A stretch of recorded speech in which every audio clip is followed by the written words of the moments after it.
It has been 20 years now since riots erupted in Los Angeles. Tempers flared, businesses were destroyed, and the police force was under heavy scrutiny after 4 police officers were acquitted in the beating of a driver they pulled over, Rodney King. So 2 decades later, has anything changed? Are LA police any closer to answering King's memorable question, can't we all just get along?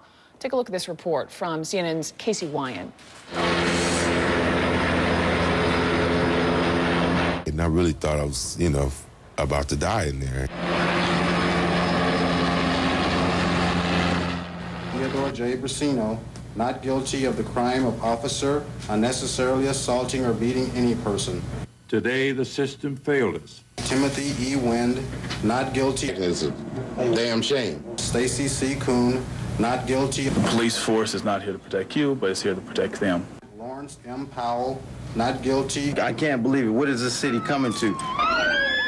Much of the city of Angels came to resemble hell, with structure fires, rampant looting, mob violence targeting innocent bystanders, heavily armed Korean merchants, and the symbol of the African-American community's rage, police headquarters.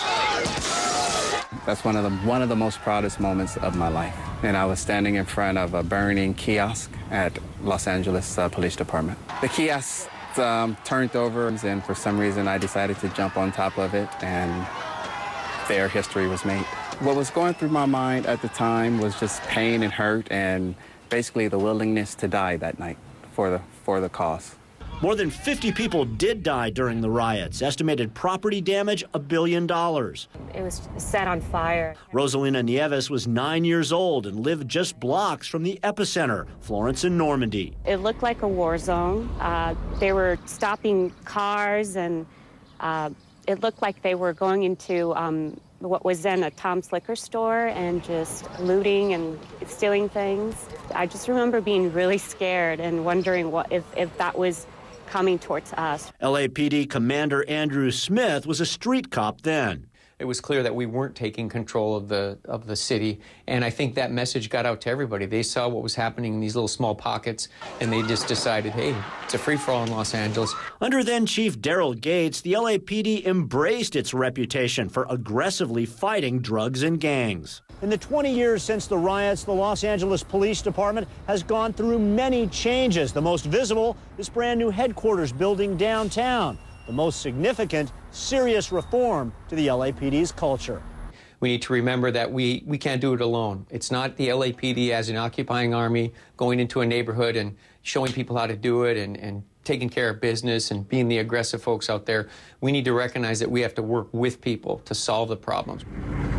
More than 10,000 National Guard troops and pleas from community leaders finally ended the riots after 6 days. At least $1 billion was spent to rebuild L.A. 2 of the 4 police officers on the beating tape were convicted of federal civil rights charges. Rodney King won a $3.8 million settlement. The thing is, I've learned just how to forgive so I can be able to move on. The city also has moved on, though painful memories remain for those who were there.